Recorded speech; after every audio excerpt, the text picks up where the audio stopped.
Media మిత్రులందరికీ నమస్కారం. తెలంగాణ రాష్ట్రంలో సంవత్సర కాలంలో ప్రభుత్వ పనితీరు ఏందో, ప్రభుత్వ సత్తా ఏందో తేలిపోయింది. ఎక్కడ ప్రతిపక్షాలని పనిచేయనీయకుండా అసలు ప్రభుత్వ శాఖలతో పని చేయించే దమ్ము లేక కేవలం ఒక పోలీస్ శాఖతోనే ప్రభుత్వాన్ని నడిపే పరిస్థితిలో ఇంత బలహీనమైన ప్రభుత్వమో తేలిపోయింది రేవంత్ రెడ్డి ప్రభుత్వం. పైకి మాత్రం మేకపోతు గంభీరాలు ప్రదర్శిస్తూ కేసీఆర్ రావాలి, ఇది రావాలి, అది రావాలి అని చెప్పి కోతలు కోస్తున్నారు. కానీ కేసీఆర్ గారిని పక్కన పెట్టండి, పార్టీని పక్కన పెట్టండి, మా విద్యార్థి సంఘాలు, బీఆర్ఎస్ విద్యార్థి సంఘ నాయకులు గురుకుల పాఠశాలలను సందర్శిస్తాం, గురుకుల పాఠశాలల్లో ఉన్న పరిస్థితులను తెలుసుకొని వస్తాం, నివేదిక ఇస్తాం అని చెప్పి ఒక కార్యక్రమాన్ని తీసుకొని పాఠశాలకు వెళ్ళే ప్రయత్నం చేసిండ్రు. మేము పార్టీగా గతంలో మా ప్రభుత్వంలో సోషల్ వెల్ఫేర్ గురుకుల పాఠశాలను అప్పచెప్తే ఎంత అద్భుతంగా తీర్చిదిద్దినరో ఆర్ఎస్ ప్రవీణ్ కుమార్ గారు వాటి సెక్రటరీగా. ఆ తర్వాత కేసీఆర్ గారు ఒక సోషల్ వెల్ఫేరే కాదు, ప్రవీణ్ గారు మీరు అద్భుతమైన ఫలితాలను ఇస్తున్నారు అని చెప్పి మిగతా ట్రైబల్ వెల్ఫేర్ కావచ్చు, బీసీ వెల్ఫేర్ కావచ్చు, మైనారిటీ వెల్ఫేర్ కూడా అన్ని గురుకులాలని కూడా వారికి అప్పచెప్పి వారి నాయకత్వంలో పిల్లల చదువు ముఖ్యమైంది, కానీ సరి అయిన వసతులు కల్పించి చదివిపిస్తేనే, చదువుకు అవకాశం ఇస్తేనే వారు ముందుకు పోవడానికి అవకాశం ఉంటుంది.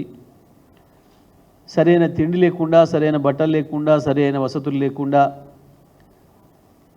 చదువు చెప్పితే కష్టమవుతుంది. అవి కూడా అన్నీ సరైన పద్ధతిలో ఉండాలని చెప్పి ప్రభుత్వంగా ఇక్కడ పైనుంచి వెళ్ళే మెనూతో సహా ఇక్కడి నుంచి నిర్ణయించి ప్రతిదీ కూడా ప్రతిరోజు ప్రతి పూట అమలయ్యేటట్టుగా చేసి అద్భుతమైన పద్ధతుల్లో విద్యా విధానాన్ని మెరుగుపరిచి భారతదేశంలోనే అత్యంత ప్రతిభావంతంగా నడుపుతున్న గురుకుల పాఠశాలలుగా తెలంగాణ రాష్ట్రానికి పేరు వచ్చింది. మన పిల్లలు ఎవరెస్ట్ పర్వతాన్ని ఎక్కడమే కాదు, ఎక్కడో ఖండాంతరాల్లో ఉన్న కిలిమంజారో పర్వతాలను కూడా అధిరోహించే పద్ధతులు. అంటే మేము ఆ రోజు చూసింది కేవలం పర్వతం ఎక్కడం అంటే 4 మెట్లు ఎక్కడం అని కాదు. మా పిల్లలు అంత ఆత్మవిశ్వాసంతో మేము దేనైనా అధిగమిస్తాం, ఆకాశమే మాకు హద్దు అన్న పద్ధతుల్లో ఆ విశ్వాసాన్ని పెంచే ఒక ప్రక్రియను మా ముఖ్యమంత్రి గారి ఆలోచనని ప్రత్యక్షంగా కార్యరూపంలో పెట్టిన ప్రవీణ్ కుమార్ గారిని ఈ మధ్యకాలంలో గురుకుల పాఠశాలపైన విమర్శలు వస్తున్నాయి. పిల్లలు రోడ్ల మీదకి వస్తున్నారు, బాధపడుతున్నారు, వందలాది మంది ఆసుపత్రుల్లో పాలవుతున్నారు విషాహారంతో, రకరకాల పద్ధతుల్లో పిల్లలు చనిపోతున్నారు. విషాహారంతో పాటు ఎలుకలు గరవడం, పాములు గరవడం, 1-2 సందర్భాల్లో ఆత్మహత్యలకు పాల్పడడం, ఇటువంటి దురదృష్టకరమైన సందర్భాలు మనకు ఎదురవుతున్నాయి, కనబడుతున్నాయి అని చెప్పి మా వర్కింగ్ ప్రెసిడెంట్ కేటీఆర్ గారు ప్రవీణ్ కుమార్ గారి ఆధ్వర్యంలో విద్యార్థి నాయకులుగా పనిచేసిన అనుభవం ఉన్న మా పార్టీలో కూడా ఇప్పుడు ప్రస్తుతం వివిధ విభాగాల్లో పనిచేస్తున్న మిత్రులు కలిపి కమిటీ వేసారు. ఆ కమిటీ కూర్చొని మొత్తం రాష్ట్రంలో మనమే పోవడం ఇబ్బంది అయింది కాబట్టి బీఆర్ఎస్వి విద్యార్థులందరినీ కూడా దీంట్లో భాగస్వాములు చేస్తే బాగుంటుంది, ఎక్కడికక్కడ ఆయా జిల్లాలలో వాళ్ళకి ఆ ఇంటిమసీ ఉంటుంది కాబట్టి వెళ్ళి పిల్లల్ని కలిసి ఆ స్కూళ్ళల్లో ఉండే వసతులు ఏంది, ఆహారం ఏ పరిస్థితిలో ఉంది, ఎట్లా ఉంది, ఎక్కడెక్కడ బాగా నడుస్తున్నాయి, ఎక్కడ ఏమైనా ఇబ్బందులు ఉన్నాయా ఉంటే వాటిని తీసుకొని రండి అని చెప్పి పార్టీగా మేము దాని అంతా కూడా తీసుకొని రేపు శాసనసభ పెట్టే అవకాశం ఉంది కాబట్టి శాసనసభలో ప్రభుత్వం దృష్టికి తీసుకుపోదాం. ఎందుకంటే ప్రధాన ప్రతిపక్షంగా మా బాధ్యత అది. ఈ రాష్ట్రాన్ని మంచిగా నడపడానికి, రాష్ట్రంలో ఉన్న ప్రజల సమస్యల్ని ప్రభుత్వం దృష్టికి తీసుకుపోయే బాధ్యత, ప్రభుత్వం సరైన పద్ధతిలో నడవడానికి కావాల్సిన సహకారం ఇవ్వాల్సిన బాధ్యత మా పైన ఉంది. కాబట్టి మేము ప్రతిపక్షంగా మా బాధ్యతలో భాగంగానే మేము ఈ కార్యక్రమాన్ని తీసుకున్నాం. నిజమే, రేవంత్ రెడ్డి అండ్ టీం చాలా బాగుంది మా ప్రభుత్వ పరిపాలన అని సంబరాలు చేస్తున్నారు. చేసుకోండి, మీ సంబరాల జోలికి మేమేం రాలే, ప్రజలు చెప్తారు దానికి తీర్పు. కానీ మేము పోదలుచుకున్న స్కూళ్ళలో పోయి మేము ఉన్నటువంటి పరిస్థితులు తీసుకొచ్చి చెప్తాం మీకు అని అంటే ఎందుకు భయం వేస్తుంది రేవంత్ రెడ్డికి? వీళ్ళు నువ్వు అనుకున్నట్టు గొప్పగానే ఉంటే అదే చెప్తారు కదా. మా వాళ్ళు వచ్చి చాలా గొప్పగా అద్భుతంగా నిర్వహిస్తున్నారు, మనం చేసే పద్ధతిలో చేస్తున్నారు, లేదా మనకంటే కొంచెం ఎక్కడైనా ఒక స్కూళ్ళలో తక్కువగా ఉంది, లేదా పలానా స్కూల్లో మనకంటే గొప్పగానే చేస్తున్నారు, ఇంకా మంచిగా చేస్తున్నారు అనేది రాసిస్తారు కదా. వాళ్ళు అంతకు మించి ఏం చేయడానికి లేదు కదా. ఉన్నదాన్ని లేదు అని చెప్పడానికి లేదు, లేని దాన్ని ఉన్నది అని చెప్పడానికి లేదు. ఉన్నది ఉన్నట్టుగా ఇవాళ ఏముందో దాన్ని ప్రభుత్వం దృష్టిలో పెట్టడం, ప్రభుత్వం దృష్టికి తీసుకురావడం అనేది మా బాధ్యతగా మేము భావించినాం. మరి ఎందుకు స్కూళ్ళలో పోవడానికి అనుమతిస్తలేడు రేవంత్ రెడ్డి? ముందు రోజే ఉత్తర్వులు వచ్చినాయట. ఎందుకంటే మా కింది స్థాయి అధికారులు చెప్తున్నారు, సార్ మన ఎమ్మెల్యే వస్తారా, మన నియోజకవర్గానికి వస్తారా, మా స్కూల్కి వస్తారా? సంబంధిత అధికారులు అందరూ మాట్లాడుతున్నారు. ఏ ఒక్కరో కాదు, అన్ని జిల్లాలలో అన్ని పాఠశాలలకు సంబంధించిన ఏరియాలో ఉన్న పోలీసులు మాట్లాడుతున్నారు. మా కార్యకర్తలను అడుగుతున్నారు, సార్ మన ఎమ్మెల్యే గారు వస్తారా? మాకంటే ముందే రేవంత్ రెడ్డే సమాచారం ఇచ్చిండు మేము వస్తామన్న విషయాన్ని. ఏమని? అడ్డుకోండి, అరెస్ట్ చేయండి, లోపల పోనీయకండి. రేవంత్ రెడ్డి మమ్మల్ని పోనీయమని ఓకే, కానీ పిల్లలే వస్తున్నారు కదా రోడ్ల మీదకి. నువ్వు మమ్మల్ని ఓనియాకు ఓకే, గా పిల్లలు అభంశుభం తెలియని పిల్లలు, అబద్ధాలు ఆడడం తెలియని పిల్లలు ఎందుకు వచ్చి రోడ్ల మీద వందలాదిగా వేలాది మందిగా కూర్చుంటున్నారు? సో ఉండాలి కదా నీకు. స్పష్టంగా తేలిపోతుంది, రేవంత్ రెడ్డి మా టీఆర్ఎస్వి పిల్లలనే స్కూల్ లోపలికి అడుగుపెట్టనిచ్చే పరిస్థితిలో లేడు అని అంటే ఆ స్కూళ్ళ పరిస్థితి ఎంత అధ్వానంగా ఉందో అర్థం చేసుకోవచ్చు. ఇంత మించిన నివేదిక అవసరం ఉందని నేను అనుకోవడం లేదు. రేవంత్ రెడ్డి ఇచ్చుకుంటున్నాడు తన గురుకుల పాఠశాల నిర్వహణ పైన ఆయన చక్కదనం ఎట్లుందో ఆయనకు ఆయనే సర్టిఫికెట్ ఇచ్చుకుంటున్నాడు మా వాళ్ళని ఆపడం ద్వారా. మా వాళ్ళు ధర్నాలు చేస్తామనిలే, స్కూల్ బైకాట్ చేయిస్తానికి పోలే. మా కార్యక్రమం అది కాదు. కేవలం స్కూల్లో పోయి 2, 3, 4 పిల్లలు, ఒకవేళ మీ ప్రిన్సిపల్ చెప్పి మీరు ఎక్కువ మందికి అయితే డిస్టర్బ్ అయింది అనుకుంటే ఇద్దరికి ఇస్తే ఇద్దరికి పర్మిషన్. మేము కూడా 5గురే మమ్మల్ని ఎక్కువ మమ్మల్ని చెప్పలే. ఇంకా ప్రత్యేకంగా కేటీఆర్ గారు చెప్పారు, ఎక్కడైనా మహిళా డిగ్రీ కళాశాలలు కానీ ఇతర మహిళా గురుకులాలు ఏమైనా ఉంటే, గర్ల్స్ స్కూల్స్ ఏమైనా ఉంటే, మీరు మగవాళ్ళు ఎవరైతే ఉన్నారో పోయిన వాళ్ళు తప్పకుండా అక్కడికి మన మహిళా నాయకురాలను అక్కడ లోకల్ ఉన్న వాళ్ళని కూడా తీసుకొని పోండి. ఎందుకంటే ఆ పిల్లలు మహిళలకైతే చెప్పుకోగలుగుతారు వాళ్ళ సమస్యలు అని కూడా చెప్పి ఇంత జాగ్రత్త తీసుకున్నాం మేము పార్టీగా. ఒకవేళ మేము బాయ్కాట్ పిలిపో ఇంకోటో ఇస్తే అది ఇస్తాం, అది వేరే విషయం. మేము ఆ పనికి పూనుకోలే. మహిళలు ఉన్న స్కూళ్ళకి, గర్ల్స్ పిల్లలున్న స్కూళ్ళకి మహిళల్ని పొమ్మని చెప్పినాం మా లీడర్లతో పాటు, మా విద్యార్థి నాయకులతో పాటు. కానీ రేవంత్ రెడ్డికి భయం వేస్తుంది, ఉరుకుడు ఉడుతుంది. మేము లగచర్లకు పోతామంటే భయం అవుతుంది, మేము నిర్మల్కి పోతామంటే భయం అవుతుంది, కేటీఆర్ గారు కొండారెడ్డిపల్లికి వస్తా అంటే భయం అవుతుంది. ఎక్కడికి పోనీయాడు? మహబూబాద్ పోతానంటే ధర్నాకు పర్మిషన్ లేదు, ఇయ్యాడు. ఏం ఆపగలిగినావు రేవంత్ రెడ్డి? నువ్వు లగచర్ల మేము పోయి అక్కర్లే, వందలాది మంది లగచర్ల బాధితులు మా ఈ భవన్కి వచ్చిండ్రు. హైదరాబాద్ దగ్గర మేము పోయి అక్కర్లేదు, వాళ్ళు వందలాది వాళ్ళు ఇక్కడికి వచ్చిండ్రు. మూసీ బాధితుల దగ్గర మేము పోయే పని లేదు, వాళ్ళే ఇక్కడికి వచ్చిండ్రు. స్కూల్ పిల్లలు కూడా బాయ్కాట్ చేసి రోడ్ల మీకు వస్తున్నారు. అక్కడ ఉన్న మా నాయకుల దగ్గర పోయి చెప్తున్నారు, అన్న మేము రావణ దగ్గర పోతాం, కేటీఆర్ గారిని కలిపేయండి అని అడుగుతున్నారు. ఏం జరుగుతుంది మరి? వడ్ల పరిస్థితి దారుణంగా ఉంది. కొనకుండా దళారుల పాలు చేసినావు. ఏ రోజు ఎన్ని ఒడ్లు కొన్నావో చెప్పమని అడిగితే ఇప్పటివరకు ఎవరు దిక్కులేడు, సమాధానం లేదు. రైతు బంధు మీద, రైతు రుణమాఫీ మీద పచ్చి అబద్ధాలు. ఇప్పటి వరకు రైతు రుణమాఫీ 10,000 కోట్లకు మించి ₹1 కూడా జరగలేదు. చెప్తున్నవన్నీ కాకి లెక్కలు, అబద్ధపు లెక్కలు. ఏ మంత్రి చెప్తాడో సమాధానం చెప్పాలి. కాకి లెక్కలు వద్దు, ఫైనాన్స్ డిపార్ట్మెంట్ లెక్కలే కావాలి. నేను చెప్తున్నా 10,000 కోట్లు కూడా దాటలేదు రైతు బంధు, ఇప్పుడు రైతు రుణమాఫీ. ఇంకొక దొంగాట మొదలుపెట్టిండ్రు నిన్న మొన్న నుంచి. ఏంది? రైతులట మీ బోనస్ బోగసే బాగుంది, రైతు బంధు కంటే మంచిగా అని చెప్పారట. ఇప్పుడు బుద్ధుండాల మాట్లాడడానికి. ఏమిచ్చినావు నీ మేనిఫెస్టోలో? 2 లక్షల రుణమాఫీ, 15,000 రైతు భరోసా, ప్రతి గింజకు ₹500 బోనస్ రాసిచ్చిన మేనిఫెస్టోలు ఉన్నాయి. బట్టి విక్రమార్క గారు సంతకం పెట్టించిన అఫిడవిట్లు ఉన్నాయి. ఎంతకాలం మీ అబద్ధాల మాటలు?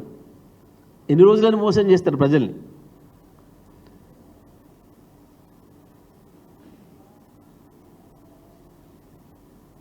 స్కూళ్ళల్లో అన్నం పెట్టడానికి కూడా చేతగాని దద్దమ్మ ప్రభుత్వం నీది. దానికి కూడా మళ్ళీ కలెక్టర్ల కమిషన్ల, ఇది కలెక్టర్ల ఆధ్వర్యంలో కమిషన్ల టాస్క్ ఫోర్స్. ఎందుకు పాపం కలెక్టర్ గన్ని పనులు పెట్టి స్కూల్ పిల్లలకి అన్నం పెట్టేదానికి కలెక్టర్ కూడా పోవాలి మళ్ళీ పాపం? ఏం కర్మ వచ్చింది? వ్యవస్థ అద్భుతమైన వ్యవస్థ నిర్మాణం అయి ఉండే కదా. ఒక రోజు కాదు, 2 రోజులు కాదు, 10 ఏళ్ళు నడిపి చూసినాం కదా, చూపించినాం కదా నీకు. ఇచ్చే వాటిని కూడా నడపడం చేత కానీ దద్దమని ప్రభుత్వం. నువ్వు ఏం చక్కగా నడుపుతున్నావు? సంబురాలు చేశాడు, సంబురాలు. ఏ ఊరికన్నా పో, ఒక్కడిని సెక్యూరిటీ వాళ్ళు పెట్టి నువ్వు నీ మంత్రిని ఉన్నావు పంపు. ఎంత బాగుంటుందో సంబరాలు వీపు మీద. మహిళలు, ప్రధానంగా మహిళలు సిద్ధంగా ఉన్నారు. నువ్వు ఎవరి పోయినా మంచిగా చీపుర్లతోని సంబరాలు చేసుకోవడానికి. నీవు వస్తే, నీ వీపు ఇస్తే సంబరాలు చేసుకోవడానికి సిద్ధంగా ఉన్నారు అక్కడ నువ్వు చేసిన నిర్వాకానికి. 24 గంటల విద్యుత్తు నిమిషం పోకుండా అందిస్తే కేసీఆర్ గారు దాన్ని నడిపే చేతగాట్లే. ఇంటింటికి మంచినీళ్ళు ఇస్తే అద్భుతంగా భగీరథతో వాటిని నడపడం చేతగాట్లే. అద్భుతంగా నడిపి దేశానికి ఆదర్శంగా అద్భుతమైన పాఠశాలలను ఇస్తే, గురుకుల పాఠశాలలను ఇస్తే వాటిని నడపడం చేతగాట్లే. అమాయక పిల్లల్ని చంపుతున్నావు. 26 మందిని ఇప్పటికి చంపినావు. ఇంకా చాలదా పాపం? సోయిందా? ఒక్కనాడంటే ఒక్కనాడు విద్యాశాఖ పైన రివ్యూ చేసినావా ఇప్పటివరకు? 29 సార్లు, ఢిల్లీకి 30 సార్లు.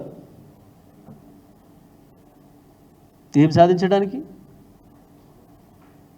ఇదే మేము మొత్తుకున్నాం, కేసీఆర్ గారు మొత్తుకున్నది ఇదే. ఢిల్లీ బానిసలను తెచ్చుకోకండి, తెచ్చుకుంటే మీరు ఏం పని చేయాలన్నా, ఆఖరికి ఒకటి పోవాలన్నా వాళ్ళ అనుమతి కావాలి.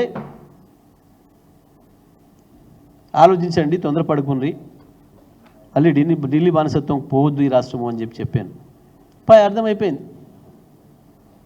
ఏడాదిలో 30 సార్లు ఢిల్లీ చుట్టూ తిరిగితే ఒక ముఖ్యమంత్రి, మంత్రివర్గం ఏం పని చేస్తారు ఇక్కడ? ఏ పని లేదు. ఒకటి పోలీస్ శాఖకు పని. ఎదురు తిరిగితే కేసులు పెట్టుండ్రి, ఉన్నది ఉన్నట్టు మాట్లాడితే కేసులు పెట్టుండ్రి. సోషల్ మీడియా మీద కేసులు, టీఆర్ఎస్ కార్యకర్తలపైన కేసులు, టీఆర్ఎస్ నాయకులపైన కేసులు. రేవంత్ రెడ్డి ప్రభుత్వం ఏం చేసింది? ఏడాదిలా రేవంత్ రెడ్డి ప్రభుత్వం ఎజెండా ఏంది అంటే ఒకటి కేసులు, పోలీసులు, జైలు. పైకి లోపటి ఎజెండా ఒకటి మూటలు. దోసుకోవాలి, మూటలు కట్టాలి, ఢిల్లీకి అప్పచెప్పి రావాలి, సగం వాళ్ళకు సగం వీళ్లకు. గిది తప్ప ఇంకోటి చేత కాలే. ఏడాదిలో ఏం సంబరాలు చేసుకుంటాం ఈ ముఖానికి? ఒక దాంట్లో గిది ప్రారంభం చేసినా, గిది కొత్తది ఇచ్చినా, ప్రజలకు సంతోషాన్ని కలిగించే ఒక వార్త చెప్పినా, కనీసం చెప్పడానికన్నా, ఇవ్వకపోయిన చేతగాలే నీకు, నీ వల్ల కాట్లే, చెప్పడం కొరకన్నా, చెప్పుకోవడం కొరకన్నా. గత ప్రభుత్వం గాంధీ నేను ఇది చేసిన, కొత్తది చేసిన, నా మేనిఫెస్టో ప్రకారం నా 420 హామీలలో ఇది అమలు చేసిన అని చెప్పడానికి ఒక్కటంటే ఒక్కటి ఉందా? కేవలం గత ప్రభుత్వంలో మేము ప్రారంభించినవి, మేము శంకుస్థాపనలు చేసినాయి, అక్కడో ఇక్కడో ఏదన్నా ఒకటి ప్రారంభం చేస్తున్నామేమో. చేయాలి, ప్రభుత్వంగా తప్పకుండా బాధ్యత చేస్తారు. అది కాకుండా ఒక కొత్త పథకం, ఈ కొత్తగా నువ్వు నేర్పింది కేవలం పోలీస్ కేసులు తప్ప అంతమించి లేదు.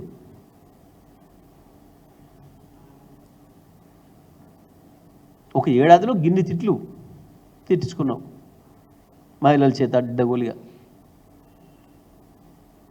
రైతులు, మహిళలు, యువకులు, ఒక వర్గం అంటే ఒక వర్గం సంతోషంగా ఉన్నారు, మంచిగా ఉన్నారు, ఈయన ఇచ్చిన హామీతో సంతృప్తి పడుతున్నారు, నెరవేరుస్తున్నారని చెప్పి, హామీల ఫలాన్ని నెరవేర్చిందని చెప్పి అన్నది వాళ్ళు లేరు.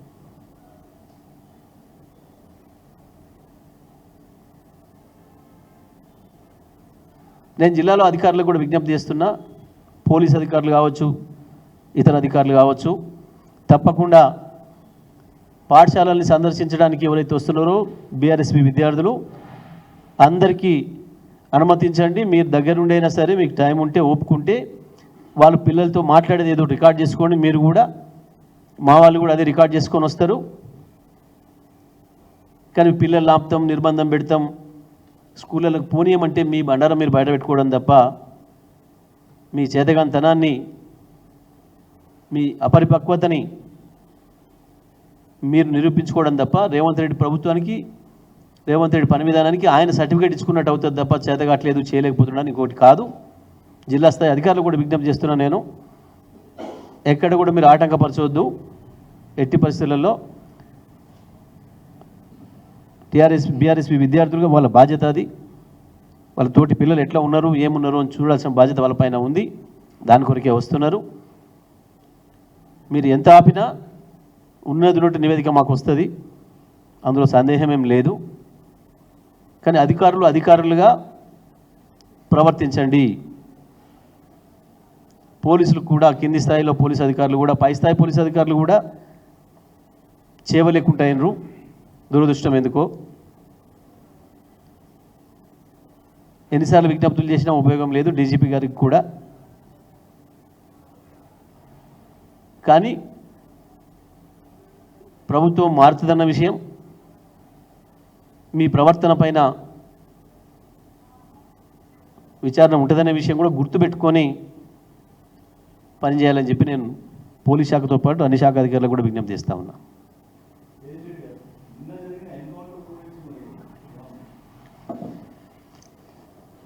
ఫేక్ ఎన్కౌంటర్లు ఏదైనా తప్పే, దాన్ని మేము తీవ్రంగా ఖండిస్తున్నాం.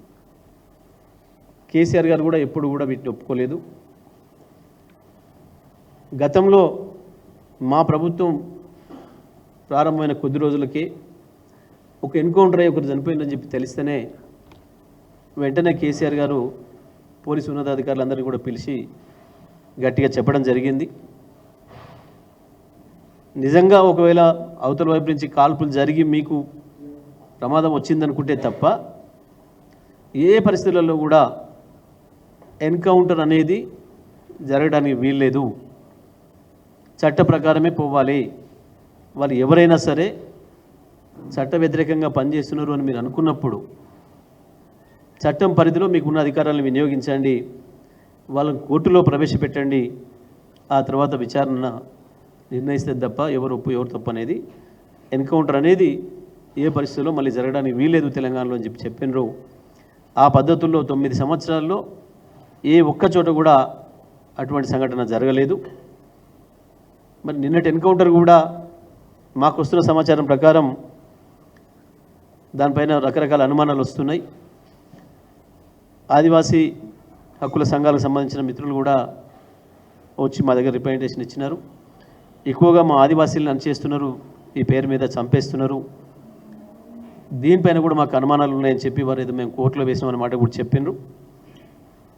ఎట్టి పరిస్థితులలో ఎన్కౌంటర్లు ఫేక్ అయితే తప్పకుండా అధికారులపైన చర్యలు తీసుకోవాల్సిన అవసరం ఉంటుంది. అవి ఏ కేసులైనా సరే తప్పుడు కేసులు పెట్టినట్టుగా ప్రభుత్వం అధికారంలో ఉన్న పార్టీ నుంచి వచ్చిన ఒత్తిళ్లతోనే లొంగి తప్పుడు కేసులు పెట్టినా ఇటువంటివి చేసినా సంబంధిత అధికారులపైన చర్యలు ఉంటాయి. మేము ఫేక్ ఎన్కౌంటర్లు తప్పకుండా ఖండిస్తాం, అందులో సందేహం ఏం లేదు. నిన్నటి ఎన్కౌంటర్ తప్పుడు ఇప్పుడు ఈ రాష్ట్రంలో ఈ ప్రభుత్వం వచ్చిన తర్వాత ఇప్పటికి 14 మంది పైన చనిపోయినట్టున్నారు ఎన్కౌంటర్లలో. తప్పకుండా అన్నిటిపైన కూడా ఎవరు అనుమానాలు వ్యక్తీకరించినా, వాళ్ళ కుటుంబ సభ్యుల అనుమానాలు వ్యక్తీకరించినా విచారణ చేయాల్సిన అవసరం అయితే ఉంటుంది. పోలీసులు కూడా జాగ్రత్త తీసుకోవాలని చెప్పి కూడా మేము ఈ సందర్భంగా తెలియజేస్తా ఉన్నాం.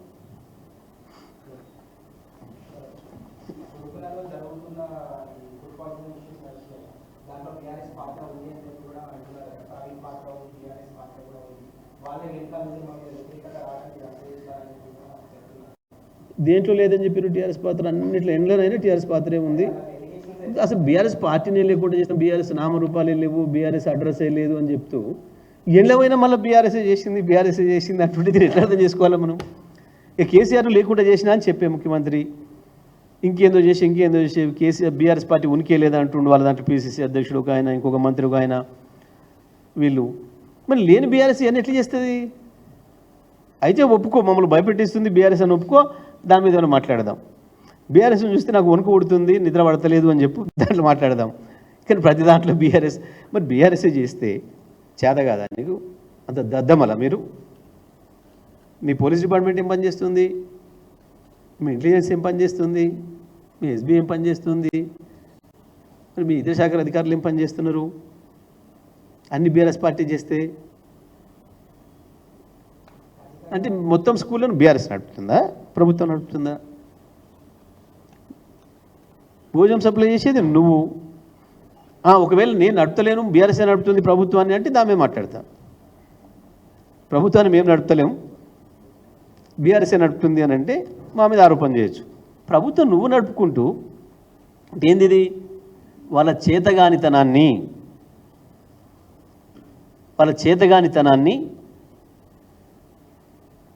వాళ్ళ మూర్ఖత్వాన్ని, పరిపాలన చేయడం రాని తనాన్ని బయటపెడుతుంది. నిజంగా కొంచెం తెలివికలు అయితే మాట మాట్లాడరు. ఒకవేళ నిజంగానే బీఆర్ఎస్ చేసినా బయట చెప్పడానికి లేదు. ఎందుకు అని అంటే చెప్తే మై చదిపోతుంది, ఏం బిక్తున్నారు అని అంటారు ఊళ్ళల్లో. నేను అనకూడదు ఇక్కడ, కానీ ఊళ్ళల్లో అనే మాట చెప్తున్నా నేను. మరి వాళ్ళు చేస్తుంటే నువ్వేం బిక్తున్నావు బే అంటారు ప్రజలు, వినేటోళ్ళు. అట్లుంటుంది గ్రామాలలో సమాధానం. ఎక్కడన్నా ఒకటి జరిగి తెలిస్తే ఈ పలానా బీఆర్ఎస్ నాయకుడు ఇక్కడ సప్లై చేసిండు, దీనివల్ల అయింది అని తెలిసి. ఇప్పుడు నిన్నడానికి ఏం చెప్పినారు?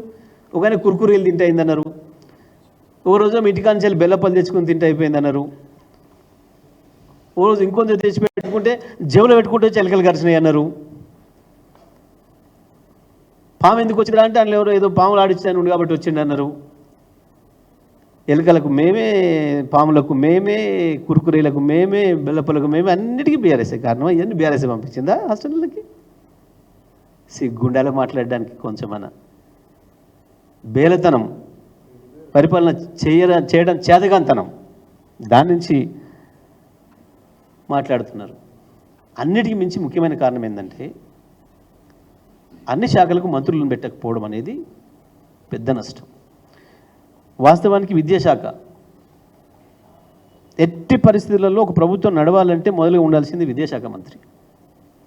ఎందుకంటే విద్యాశాఖలో ప్రతిరోజు వందల సమస్యలు వస్తాయి.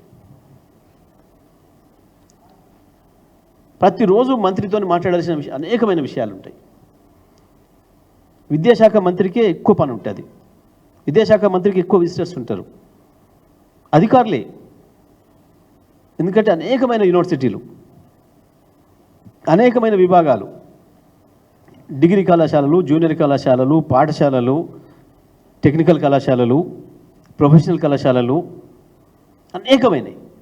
కాబట్టి విద్యాశాఖకు మంత్రి లేకుండా నడపడం అనేది ఒక దుర్మార్గం.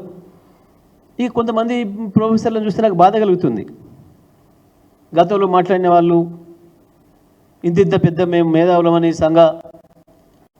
సంఘాన్ని బాగు చేసేవాళ్ళమని చెప్పి సర్టిఫికేట్ ఇచ్చుకున్న వాళ్ళు ఒక్కరోజు మాట్లాడలేదు. ఇప్పటివరకు 12 ఏళ్ళ కింద విద్యాశాఖ మంత్రిని పెట్టలేదు రేవంత్ రెడ్డి గారు, సరైనది కాదు అని కనీసం ఓ రిప్రజెంటేషన్ ఇచ్చిన పాపన కూడా పోలేదు. దురదృష్టం. ఒక కమిషన్ ఏర్పాటు చేసామన్నారు. మరి కమిషన్ పెద్దలు ఏమైనా కూడా తెలియదు. ఒక్కసారి మీరు విన్నారు ఆ కమిషన్ పెద్దలు ఏదైనా గురుకుల పాఠశాలకు పోయి ఇప్పటివరకు సందర్శించే సందర్భాన్ని చూసినరా? ఒక ఎమ్మెల్యే, ఒక మంత్రి, ఎందుకంటే ముఖ్యమంత్రి దానికి మంత్రి, మరి ఎందుకు పెట్టుకున్నాడో తెలియదు. ఎందుకు పెట్టుకున్నాడు అంటే కూడా చెప్తాం మీకు. అనుభవం లేక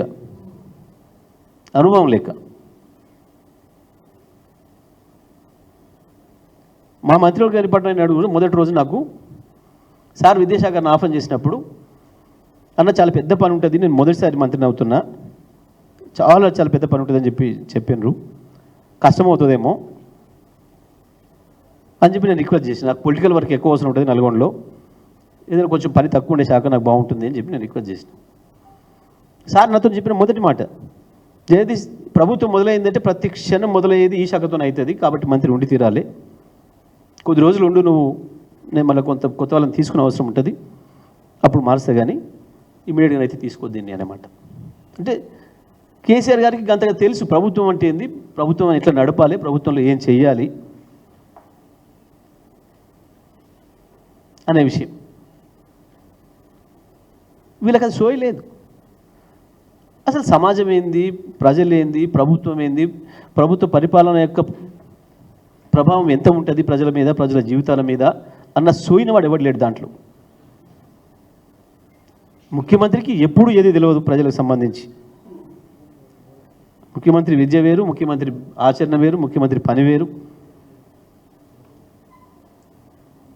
మిగతా మంత్రులకు ఎవరికి మరి ఆయనకి సలహా ఇచ్చే ఆలోచన లేదో, లేకపోతే ఇచ్చే ధైర్యం లేదో, ఇచ్చిన వినడనో చాలా వస్తున్నాయి అనుకోండి. అటువంటి ఇక నాకు అంతర్గతంగా మంత్రులు చెప్పిన విషయాలు నేను చెప్పడం బాగుండదు, కానీ కంత సోయి లేకుండా విద్యాశాఖ డైనమిక్గా ఉండాలి, ప్రతి క్షణం అందుబాటులో ఉండాలి విద్యాశాఖ మంత్రి. అందులో అనేక సంఘాలు, ఒకవైపు ఇవన్నీ ఉండగా ఇన్స్టిట్యూషన్స్ ఉండగా, ఇంకొక వైపు సంఘాలు, టీచర్ల సంఘాలు, ఇతర సంఘాలు అనేకమైనవి.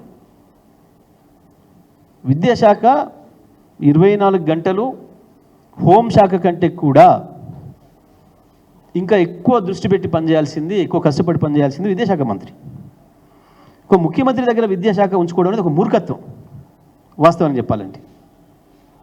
దానికి పూర్తి స్థాయి డెడికేటెడ్గా పనిచేసే మంత్రికి పెట్టాలి వాస్తవానికి. కేవలం ఇవాళ ఈ రాష్ట్రంలో ఈ జరుగుతున్న అన్నిటికీ కారణం ముఖ్యమంత్రి. ఒకటి ముఖ్యమంత్రిగా, రెండవది విద్యాశాఖ మంత్రిగా. విద్యాశాఖ మంత్రిని పెట్టకపోవడం వల్ల జరుగుతున్న నష్టం. ఇవాళ ఇంతమంది పిల్లలు చచ్చిపోవడానికి కారణం విద్యాశాఖ మంత్రి లేకపోవడం. ఒక ఇన్సిడెంట్ జరగనన్న సోయింటే ఇదేదో జరుగుతుంది, నష్టం జరుగుతుంది, దీని ఫుల్ టైం వాళ్ళు ఒకరు కావాలి, కనీసం ఉన్న మంత్రులన్నా ఒకరికి ఇవ్వాల్సి ఉండే శాఖ. కొత్త మంత్రులు పెట్టుకోవడానికి నీ దమ్ము లేదు, ఎందుకంటే నీ వల్ల అయ్యేది కాదు. నువ్వు ఆఫ్టర్ ఆల్ ఒక మార్కెట్ కమిటీ చైర్మన్ పెట్టాలంటేనే ఢిల్లీ నుంచి రావాలి నీకు ఆర్డరు. కనీసం ఉన్న దాంట్లో శాఖ తీసుకోవచ్చు వాళ్ళకి చెప్పి, పైన చెప్పి వాళ్ళ అనుమతి తీసుకొని అయినా సరే మనం మంత్రివర్గ విస్తరణ చేస్తే తెల్లారికి అర్థమైపోతాం, బాంబులు పేలుతుంటే మొదలైతే బాంబులు మన దాంట్లో నుంచే, కాబట్టి మీకు ఇచ్చే ధైర్యం మీకు లేదు, చేసే ధైర్యం నాకు లేదు, కనీసం ఈ శాఖను ఇంకొకరికి ఇస్తా అని చెప్పి ఇంకొకరిని ఇవ్వాల్సి ఉండే, దాంట్లో ఎవరైనా పనిచేస్తానంటే దాన్ని తీసుకుంటాను ఒప్పుకుంటే ఎవరికన్నా శాఖనైనా ఉన్న మంత్రులు ఒకరికి ఇవ్వాల్సి ఉండే. కనీసం ఆ జ్ఞానం కూడా లేదు, దానికి కూడా సోయి లేదు, ఆలోచన లేదు. అన్నిటికీ మించి మొట్టమొదలు డెడికేషన్ లేదు, ప్రజల పట్ల సోయి లేదు, ప్రజల పట్ల ప్రేమ లేదు. ఇది పీపుల్ సెంట్రిక్ గవర్నమెంట్ కాదు, ప్రజల్ని కేంద్రంగా పరిపాలిస్తున్న పరిపాలన కాదు. వాళ్ళ ఎజెండా వేరుంది, కాబట్టి ఆ ఎజెండాలో ఇది రావడం లేదు. పిల్లల చదువు, పిల్లల భవిష్యత్తు అనేది కూడా ముఖ్యమైన ఎజెండా ఈ ప్రభుత్వానికి లేదు. దానివల్లనే ఈ దుర్మార్గం. మంత్రి అంటే ఒకడు ఉంటే తన మీద విమర్శలు వస్తాయి, ఆన్సర్ చెప్పుకోవాల్సిందన్న భయం ఉంటుండే, కింది స్థాయి నుంచి అధికారులు వచ్చి చెప్పుకునే అవకాశం ఉంటుండే. ముఖ్యమంత్రి మంత్రులనే కలుస్తలేడు, ఇక అధికారులు కలిసాడు ఎక్కడిది? ఆయన అనుకుంటే అనుకున్నాడు తప్ప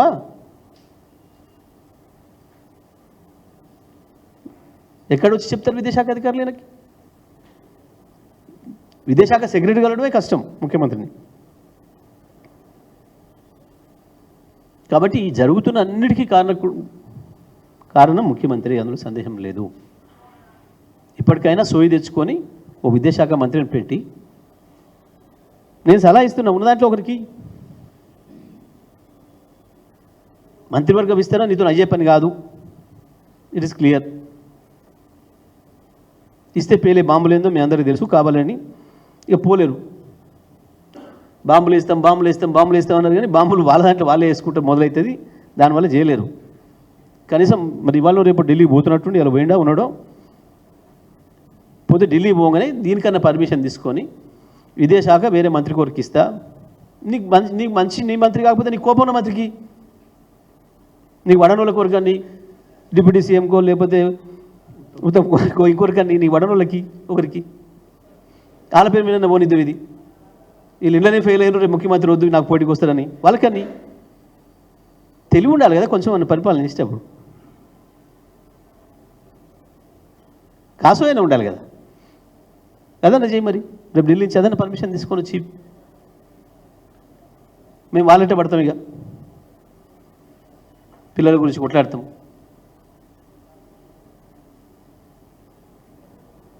అందుకని ముఖ్యమంత్రి ఇప్పటికైనా కళ్ళు తెరువు.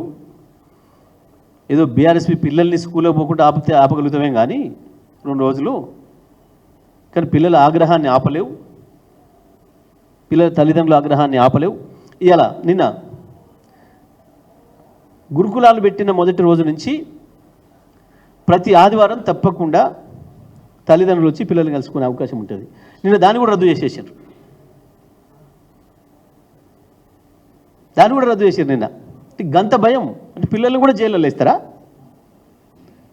పిల్లలకు స్కూళ్ళు జైలు చేస్తారా? ఆదివారం అయితే సోమవారం పోలేదా? నువ్వు చేసే నిర్వాహకానికి పిల్లల తల్లిదండ్రులు భయపడుకుంటున్నారు, ప్రతి స్కూల్ పిల్లల తల్లిదండ్రులు భయపడుతున్నారు ఇళ్ళల్లో. ఇక ఆ స్కూలు, మొన్న ఈ స్కూలు, ఇంకో ఈ స్కూలు, మా పిల్లలు స్కూల్ ఎప్పుడు ఏమవుతుందో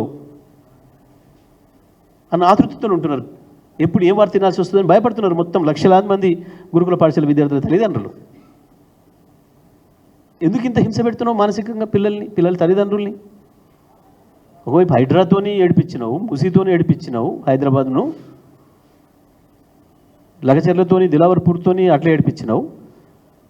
ఇవాళ మొత్తం ఎక్కడ మారుమూలలో ఉన్న ఆదిలాబాదు, ఆలంపూరు, భద్రాచలం, తాండూరు నుంచి మొత్తం 4 వైపులా ఉన్న పిల్లల తల్లిదండ్రులు ప్రతి క్షణం భయంతో బతుకుతున్నారు.